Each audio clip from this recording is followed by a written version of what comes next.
¿Cómo cambia esto la estrategia política de los partidos y movimientos políticos? ¿Cómo no?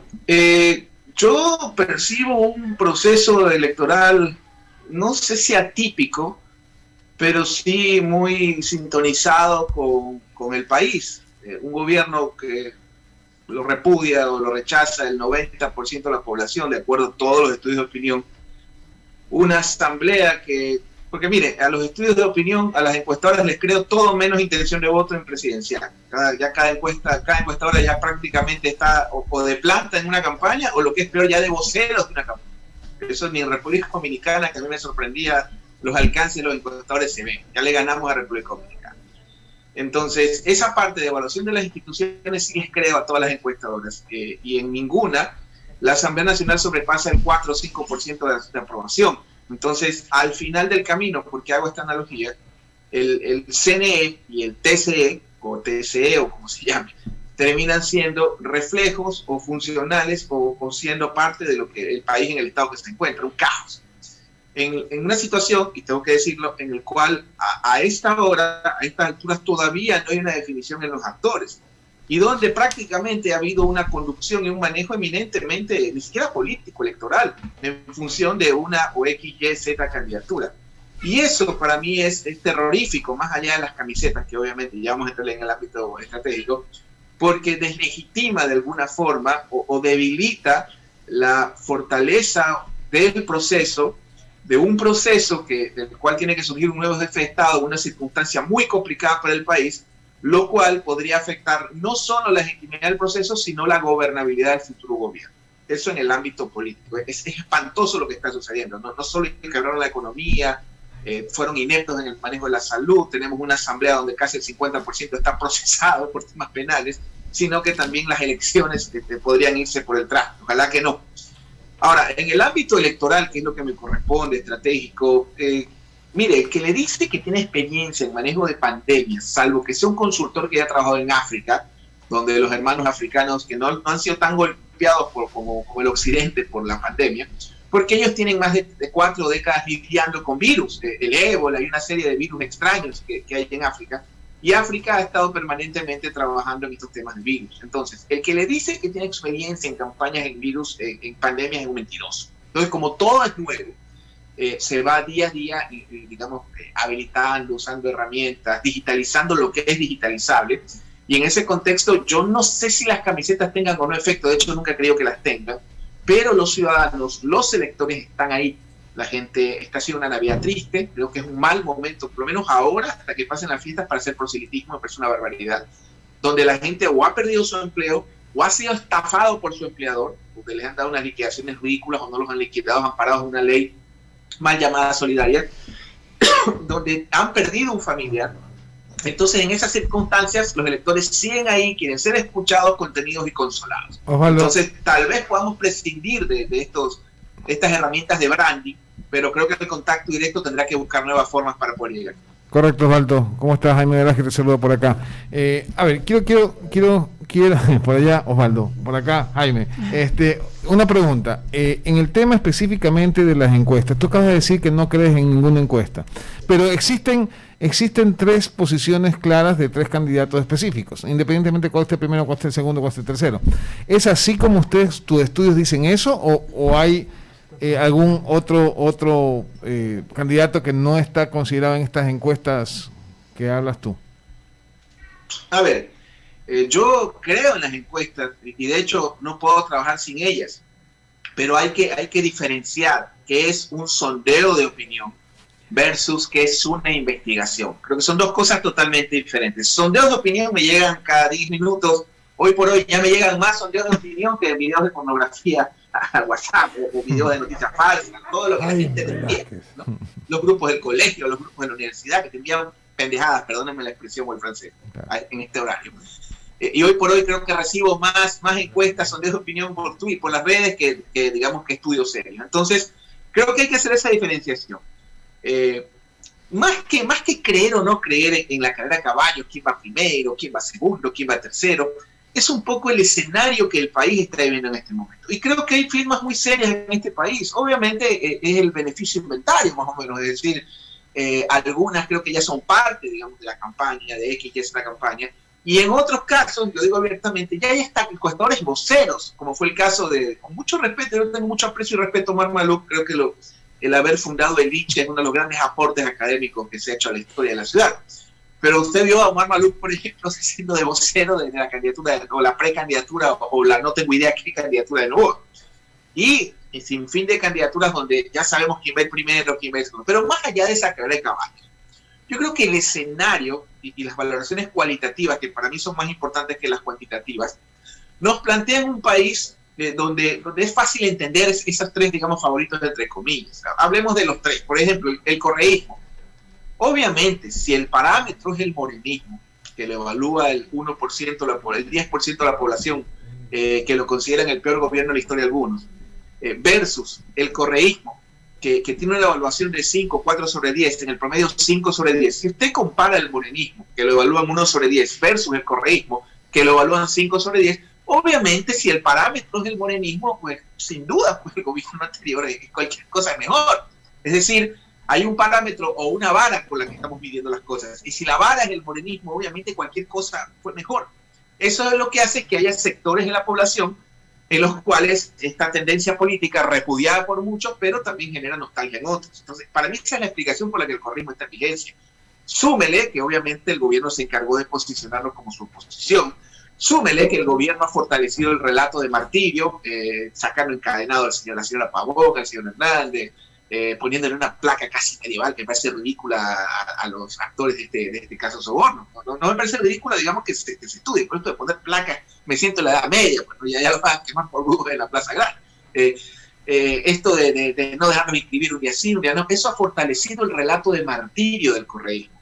Y exabruptos de algunos actores, el otro día escuchaba que de verdad que quisiera ir donde algunos rectores de universidades de Guayaquil a abrazarlos y decirles nunca cambies, de escuchar algunas barbaridades que hablaba por ahí un par de lo digo abiertamente, de viejos ridículos fundadores de universidades contra los sectores populares. Entonces el pueblo al final vota en defensa propia.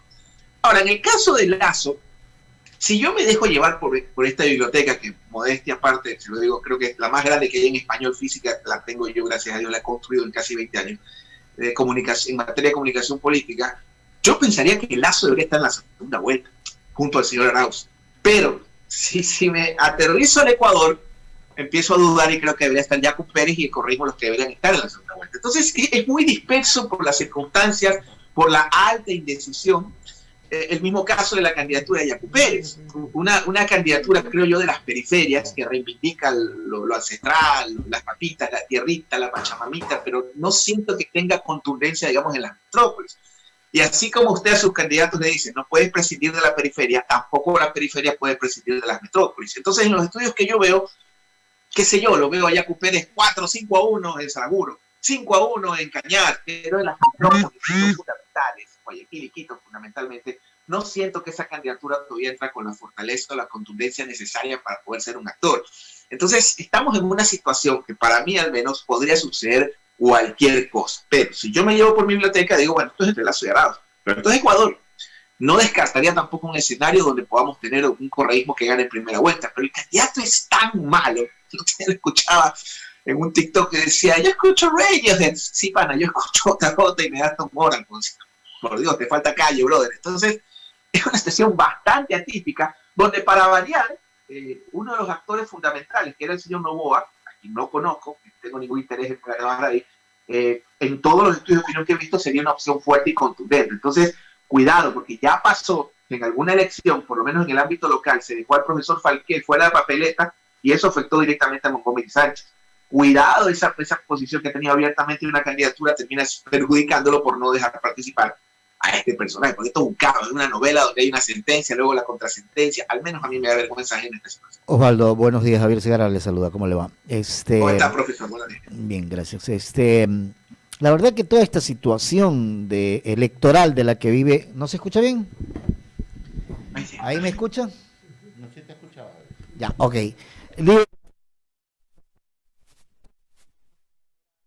A los ecuatorianos, al electorado en general, no sé de qué manera le pueda haber dos caminos, o llegar el mensaje o afectar el mensaje, porque depende de la estrategia comunicacional que puedan tener los candidatos a la presidencia de la República para lograr captar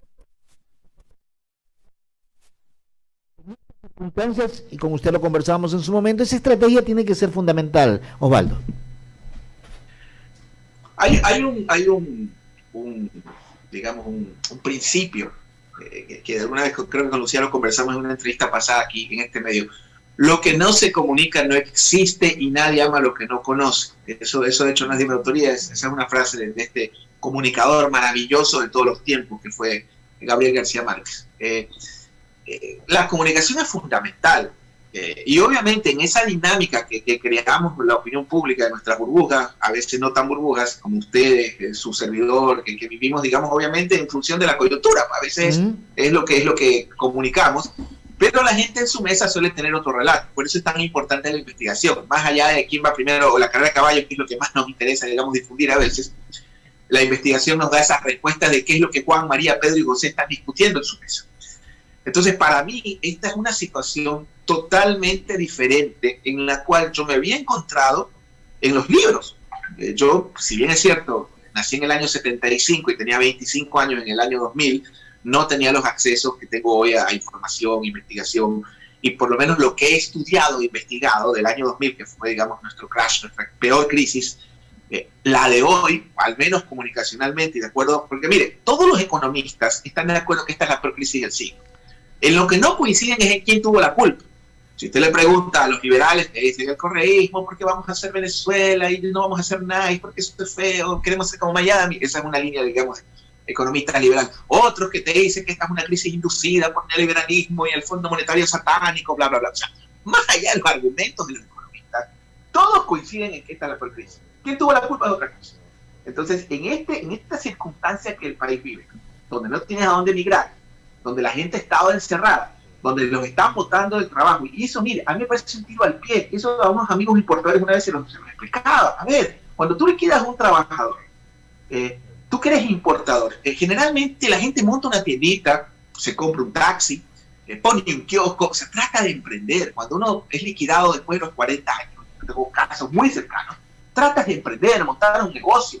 ¿Y a quién le vas a comprar los insumos para la tiendita, para el carrito? O sea, los mismos importadores. Termina siendo, ese es el individualismo. Para mí eso es el liberalismo puro. El individualismo, la indiferencia con el resto, el egoísmo. Entonces, ese tipo de situaciones en el Ecuador para mí están en su punto. Y suelen ser, dejemos al consultor, al analista, voy a hablar más como académico de las ciencias sociales, en las cuales vengo, vivo y amo. Este tipo de situaciones pueden ser la antesala de convulsiones sociales impredecibles. Ya lo decía este extraordinario escritor, que de hecho una de las cosas que más detesto de Correa es en lo que convirtió Osvaldo Hurtado. Osvaldo Hurtado para mí escribía maravilloso hasta que llegó el correísmo, ahora es un Vargas Llosa de páramo cualquiera, escribe cualquier cosa.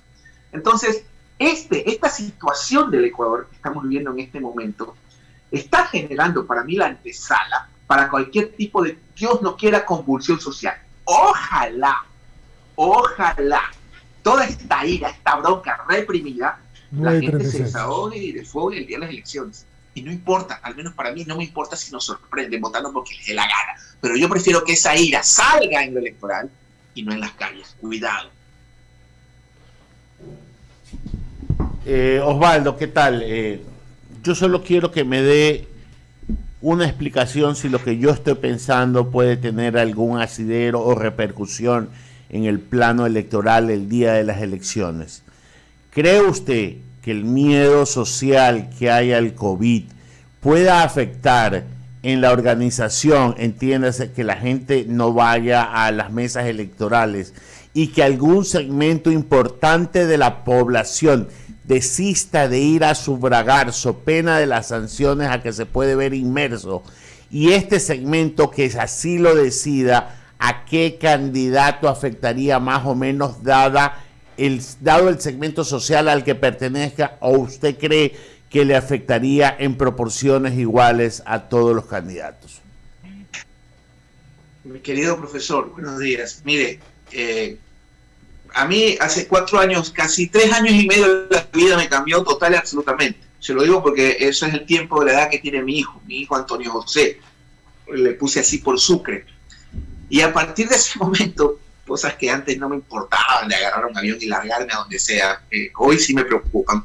Y en lo personal, yo soy muy creyente, le pido a ya García Moreno muy sabiamente consagró le pone el corazón de Jesús en algún momento, de que esta ira y esta situación se mitigue y se desfogue y salga el día de las elecciones. Y aquí le comentaría un poco a Lucía, que a ella le encanta el tema de la comunicación política. Miren, el que diga que tiene experiencia en pandemias, como les plantea, es un mentiroso. Le voy a contar dos cosas que las he vivido. Primero, la elección de Dominicana, donde estuvimos trabajando. Se pensaba, había este debate que usted me está planteando, y la asistencia fue masiva, casi más del 90% de la gente fue a votar. Es más, se rompieron los récords en República Dominicana, que es un país muy politizado. Generalmente la ausencia suele ser un 15 más o menos. Hubo una asistencia sobre el 90%. Ya habría que revisar en las cifras del Ministerio de Salud de este país maravilloso al que amo tanto si hubo después algún tipo de rebote, pero lo que le quiero decir es que por lo menos en Dominicana, hablamos de un proceso de un país pequeño, tal vez parecido al Ecuador, que es un poco más caribeño, la asistencia fue masiva. La segunda cosa que les puedo decir, que la vengo viviendo, y esto atento estudiantes de comunicación política, para mí el descubrimiento fue el Zoom, esta herramienta maravillosa con la que usted y yo estamos hablando, que no tengo que pasar el tráfico, el puente, a tener miedo del contagio. Al menos en lo que son contactos con dirigentes, digamos, movilizaciones medias, donde tienes que hablar con cuadros y moverte a Chile, se me ocurre, al sur de Quito, al sur de Guayaquil, venirte desde acá, alquilar un local, repartir un refrigerio, ha sido un éxito absoluto. La clave es cómo le das vida a ese Zoom, ¿sí? O sea, el secreto es que le des vida, que parezca lo menos digital posible. Entonces, nosotros al principio hacíamos Zooms con dirigentes, que era casi un velorio, hasta que uno de los juniors de la empresa, una chica brillante, nos dio la recomendación de que había que hacerlo bonito. Y yo le decía, ¿cómo bonito, mijita? Explícame. No, es que hable vida, tiene que ser como un meeting. Entonces le pusimos música. Entonces, yo no sé, insisto, porque todo es nuevo, si vaya a haber ausentismo por esta situación. Porque, por ejemplo, ayer yo estuve en un restaurante reconocido en la ciudad donde venden unos ricos colores de verde, pero no puedo decir lugar. Obviamente, pues, tiene que pasar por la gerencia para que se gane la cuña. Pero en todo caso, estaba a reventar. Para la aerovía, esta obra maravillosa de la ciudad, que desde mi punto de vista creo que se pudo negociar mejor, bueno, la parte contractual, pero queda en el patrimonio de la ciudad, había unas colas pero inimaginables. No les cuento la bahía, estuve hace poco comprando. Por ahí anduvimos, el martes anduvimos por ahí, ayer dimos un vueltazo con todo, terrible. Así es. Entonces, mi opinión, esa es mi opinión, porque insisto, todo es nuevo, es que no creo que eso pueda afectar. Y como le replanteaba al principio, estoy pidiéndole a Dios de que la gente vaya masivamente y saque toda esa ira y deposite su esperanza en quien la tenga que depositar. Tenemos que respetar al prójimo. Hay que dejar de calificativos, adjetivos, a que piensa diferente. Por Dios, ¿qué nos hemos convertido? ¿Cuánto añoro yo? ¿Cómo hubiera querido yo vivir en la época del Senado, cuando estaba el doctor Clemente Yerovi, Fernando Cordero, Don Busca, el Negro Hurtado? ¿Qué nivel que teníamos de debate, de defensa de posturas? Ahora esto es una vergüenza, perdón. Ahora los políticos dejaron de pensar en ser estadistas y ahora su prioridad es querer ser memes. Sigue, Ramiro. No, yo quería agradecerle y pasarte a ti, ya, Eduardo. Nos toca a nosotros entrevistar a todo el mundo, como lo hemos hecho siempre, Osvaldo. Como es el mérito de lo que creemos los que estamos aquí, que es en la democracia, en la universalidad. Y la verdad es que no es fácil, porque normalmente cuando tienes candidatos muy buenos, puedes hacer mejores entrevistas, entonces toca dar mucho de nosotros para lo mismo, y yo asiento en que hay razón. Pero tengo una pregunta final, Osvaldo Moreno.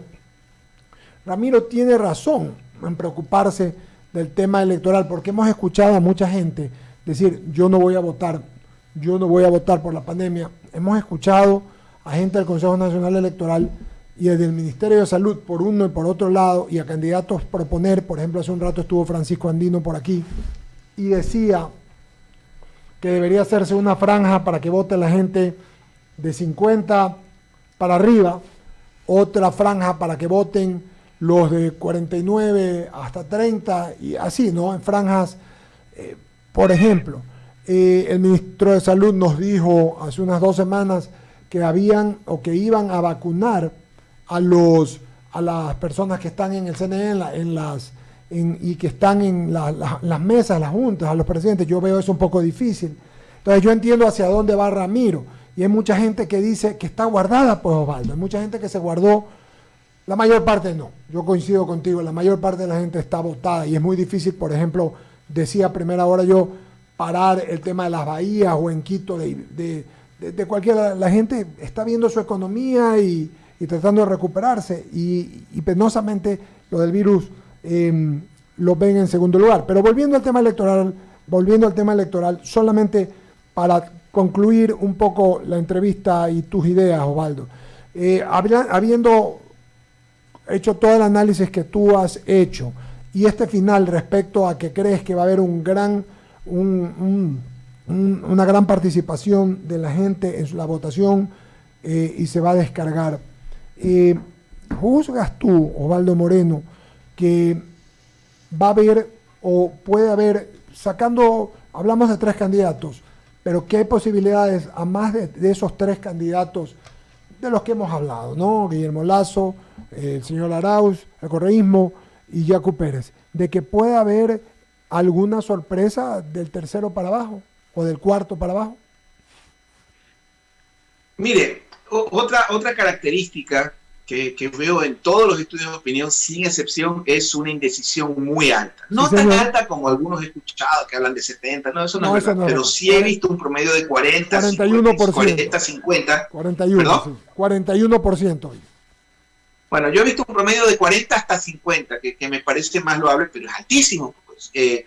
Y cuando hay una indecisión tan alta, obviamente pueden haber ese tipo de sorpresas que más que una afectación en el resultado final podría ser una afectación en la configuración de la futura Asamblea Nacional.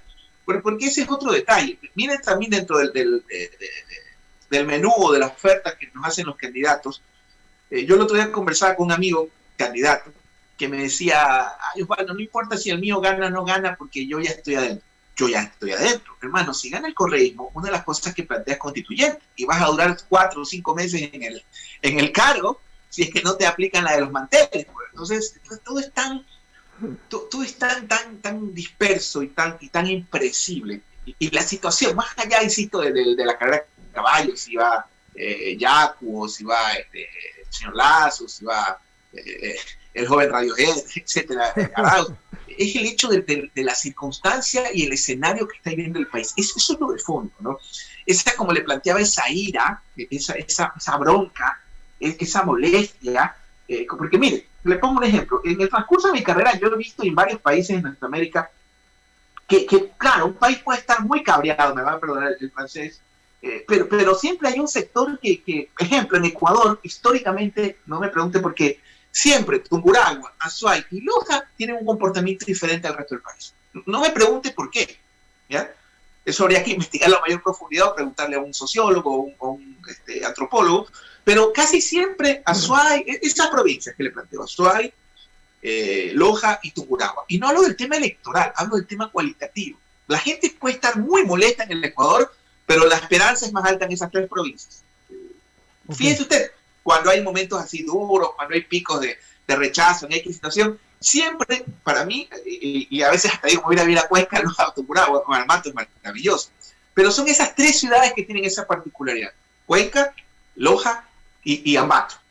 Tienen una reacción distinta a la que tiene el resto del país, ¿no? Sobre todo en el optimismo, en cómo cree que mejora la situación, bla, bla, bla.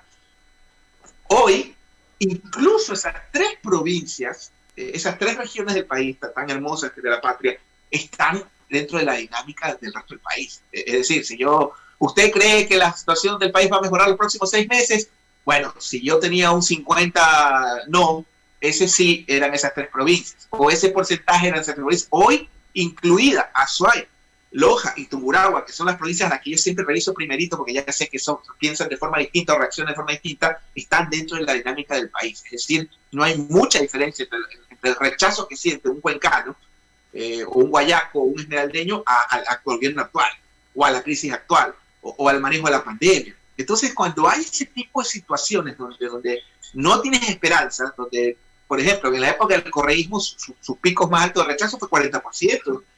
Decir que el correísmo no lo quería en Guayaquil, eso es falso. Correa nunca perdió una sola elección en Guayaquil. Y los sectores que siempre rechazaban al correísmo, que siempre tuvo un pico de 30, 35, 30 de rechazo, hasta 40, ya estaban identificados, que terminaban más sectorizados que regionalizados. Es decir, yo ya sabía de qué sector eran o de qué segmento social, más de qué región venían. Entonces, es una situación atípica, mi querido Eduardo, donde, como yo reitero, insisto, rezo y pido a Dios que toda esa ronca de ira que tiene la gente vaya el 7 de febrero y haga lo que le dé la gana. Prefiero 1.000.000 de veces una convulsión electoral en la papeleta y que nos abofeteen a los analistas y que todos nos equivoquemos a que eso se refleje en la calle o que suceda algo parecido a lo de octubre.